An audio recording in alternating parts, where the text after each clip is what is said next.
Evening, wherever you are watching this today. My name is Angel Szalonek, and I'm with SportsFaith Media. And I want to share a very interesting subject that we've not talked about in sports before, and that is chaplaincy. And today we're going to talk about a little bit of what it's like to be a chaplain. And though we're not taking somebody from the chaplaincy area of sports, I do have a beautiful lady here that I met several years ago when I first started working with SportsFaith. And her name is Marcia Jones Washington. She is a chaplain herself, and I want to have her tell us a little bit about it. But like I said, if you're looking at this from sports perspective, she doesn't do that. But we're going to be talking over a wide range of different types of chaplain around the globe.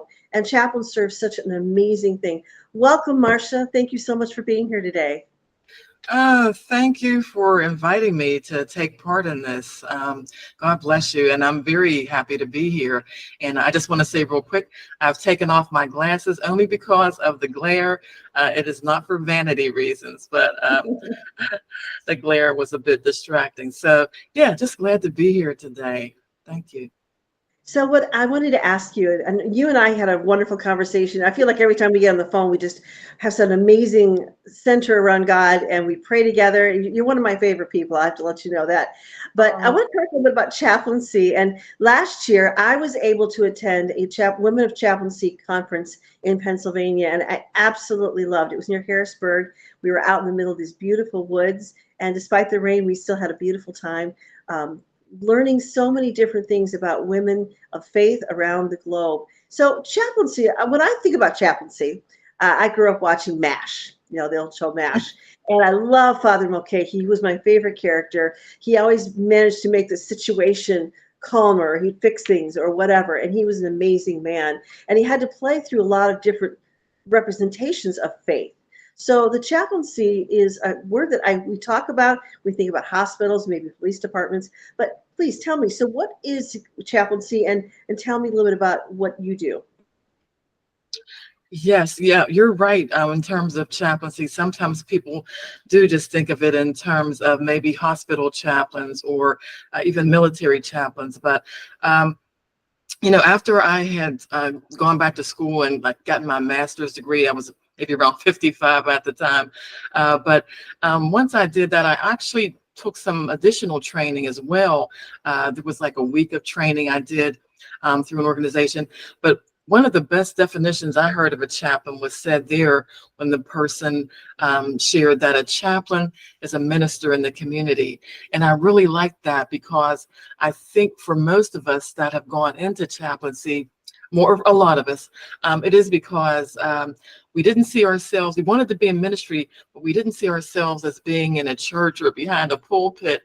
And so chaplaincy gives us that outlet to be ministers in the community, whatever type of community that might be. Maybe it is in a hospital community. For me, I was a hospice chaplain for several years, but again, you can also be a chaplain in sports. They have the different sports teams have their chaplains, and colleges, universities have chaplains there. A lot of senior facilities have their own chaplains. So there are really chaplains in so many wide ranges of areas or environments. And so it's one of the attractive things I like about being a chaplain. How I got into it, aside from believing it was what the Lord was leading me to, because I had gone back to school at a later age. I know when I was around 50, I went back to Geneva College because there were a couple courses there I needed to finish up to earn my bachelor's. And once I did that, I did just feel in my spirit like God was saying, keep going. And I thought, okay. And again, I have that question, like, I don't even know what I'm going to do with the bachelor's in community ministry, let alone if I keep going, what am I getting the degree in, and what will I be doing with that? But long story short, I ended up finding out that Loyola University Chicago had a Master's of Arts in Pastoral Studies. And so I did that online from here in the Pittsburgh area. Once I earned that, or by that time, the seed was already planted about chaplaincy, because my mom near the end of her life when she was at a senior facility, but she had needed to go on hospice for like that last week or so of her life. And it was there that this hospice chaplain, would come in and check on us and see if there was anything I wanted to talk about. And then he'd offer to pray with us before he left. And, at that point I was thinking, maybe this is something I could do. It was like the light bulb going off. And so by the time I earned my Master's of Arts through Loyola, I did know that was something that I was going to pursue. But my background is in admin assistant and receptionist, that type of thing. So I still even had to do a few more years of that before I did secure my first chaplain position. So just a long about way of answering that question, I guess. No, I love it because it's interesting. Like I said, even thinking about Father Mulcahy, he was a Catholic priest, and he had to deal with Jewish, and he had to deal with some of the different denominations that we all know, but also dealing with those who are atheists. Tell me a little bit about your experience. You and I talked about this when we were at the retreat last year. When you are a certain faith, just interdenominational, it's easier, but when you have to branch out these, how do you handle those situations? Well, that's it. My feeling is that, myself as a Christian, my Christian beliefs are what inform my interactions with people, what informs my conduct. And so for me, in terms of knowing that as an ambassador of Christ, I should have that kind of understanding of other people in terms of a willingness to hear people out. And, and that's the thing in this modern age, there are people that not only are they not of my particular faith background, they are of no particular faith background. They're called nuns, N-O-N-E-S, because they have no particular affiliation. So you really have to be able to have that openness and, like I said, hear people out. And again, as a Christian, there are those times if I see an opportunity to plant a seed in terms of my Christian faith, or if someone even asks me, what is it about Christianity that makes you want to follow that? Well, then I have that open door to freely tell them. But it really shouldn't be a thing of trying to push your beliefs on someone else or make them believe a certain thing. Like I said, your faith should inform your conduct and how you carry yourself throughout the world. I agree. I mean, but anyway, so I have one more quick questions here. Now, you tell me about your group. You have a wonderful group of lady chaplains, and there's men and women, but in your group, you kind of do things together. You have an online meeting. You bring in guests. Tell us a little bit about that. Yes, I started PA Women of Chaplaincy and Pastoral Care in 2022. So we just had our 2-year anniversary. And this is just a way, because there aren't a lot of female chaplains out there, or women chaplains. This is a way for us to connect. A few years ago when I was having our first in-person chaplaincy conference, doing a little research, I found out there's about 32%, maybe 34% of chaplains out of the 9,200 in the U.S. that are women. And so I thought, that's maybe a little over a third, but it's not like we're all in one place, or, that's 32% or whatever throughout the United States. And so when I started PA Women of Chaplaincy and Pastoral Care, that was just a way of trying to connect some of us together and, online. And then later I thought too, well, PA is the abbreviation for Pennsylvania, but I thought meeting online, they can really meet from anywhere. And so we have had some chaplains that have joined us from some other cities and other states. Sometimes it's just a factor of the time difference. We're in Eastern Standard Time, and I know with one person that was joining, she was saying at the time, with the time difference, it was coming in kind of during her time when she would be preparing dinner or what have you. So it just didn't work.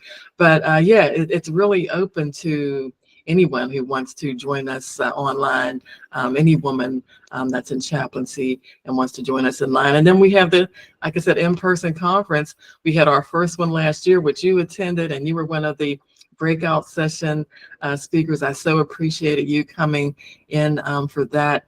But we have our second coming up September 14th, Saturday, September 14th. It's for one day, 8:30 a.m. to 4:30 in the afternoon. And so I really do welcome women to join us. And they will need to register if interested, but it would be great to just see so many that say they found out about us through you and through this interview.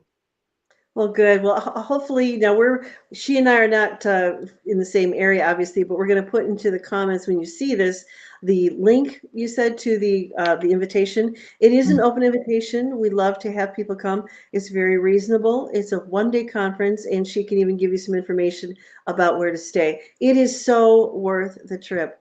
I was so blessed by being with these women and spending time. She had a wonderful worship team that came and started off and gave us kind of set the tone for what we're going to be talking about. And as we got further into it, we became like sisters from other mothers. It was so amazing. It was funny because I would say half of the room was chaplains and half of them were people who are interested in knowing more about it. And Yes. one of the things you and I have talked about this before is when you get over the 50-yard line of life, as we say in sports, one of the things is we're responsible to share with the younger ones, not to preach at them necessarily, but to be that guidance to say, okay, I've been where you've been. I know where you're going. And even if you just teach in Sunday school or a Bible study group or even just leading, it is so wonderful to have other women in your circle that can help teach you how to be where you've been and not necessarily miss. And tell me one more thing before we go. I love you shared a story about somebody who was agitated, had a really bad day. And most of the people you meet in some of your circles they're agitated, they're having a hard day, there's something going on, and he didn't want to hear anything about God. How did you handle that situation? Share that story with me. Oh, okay. Well, there have been just different situations where people, you know, a lot of times when I was a hospice chaplain and it would say, I want to arrange a meeting with you. And they would say, I'm not a religious person, that sort of thing. And so there was one guy, he really didn't want to hear anything he said about religion, but he was into jazz and he thought, if you can just come here and just pull up some jazz songs for me and, we can talk about that. And I thought, hey, no problem. I enjoy jazz myself. Now, so, I would pull up the jazz songs and he would tell me, oh, that's Buddy Rich on that or Les Brown on this. And I'm, okay. And, but there was one time when I said, do you mind if we can maybe listen to a song that I like? And I said, no, it is by a gospel artist, but it has a lot of jazz flavor to it. And, he said, oh, okay, okay. And so I pulled up this song, Doxology by Helen Baylor, and he's listening. And no, at any point, if he had said, I don't want to hear anymore, or no, that's okay, I would have stopped. But he, was sort of listening, and then he said, and now who did you say this was? And he's like, this is really good. And so, I just felt that was something that, just one way of connecting with him. He liked jazz, so okay, we'll do jazz. But again, just opened the door, with an opening to also share something by a gospel artist, and he seemed to appreciate it. So that worked out well. But yeah, it's really about serving that person that's in front of you. You really do have to make sure it's about them and not you. Oh, I love that, serving those who are in front of you. And since Kent and I had that conversation, and so again, with SportsFaith, we share the gospel through sports, and you obviously share the gospel through your work. And I'm sure there's challenging times. But again, I want one more invitation. I want to share everybody about what we're going to be doing. Can you give the information, because in case they don't see it in the link below? What's the website? Yes, the website is pawomenchaplains.net. So pawomenchaplains.net. And even if you Google PA Women Chaplains, or you'll find us. But yeah, we'd love to hear from people. Well, and if you have any, you can email me too, since I'm going to be a guest this year. It's angel@sportsfaith.com. So angel@sportsfaith.com. We're so happy you came here today, Marcia. Thank you for being with us. Always a joy to be with you. You're one of my prayer buddies, and I'm so thankful that even though we live in different states and different time zones, different things going on, that we can come together. And I hope to see you all on September 14th in Yeah. Pennsylvania. Mark that day. Just put on your, if nothing else, put a little heart on it and say, I'll be praying for Women of Chaplain and maybe for SportsFaith too. We also use your prayers as well. So thank you so much. We're honored you were here today. We'll talk to you soon.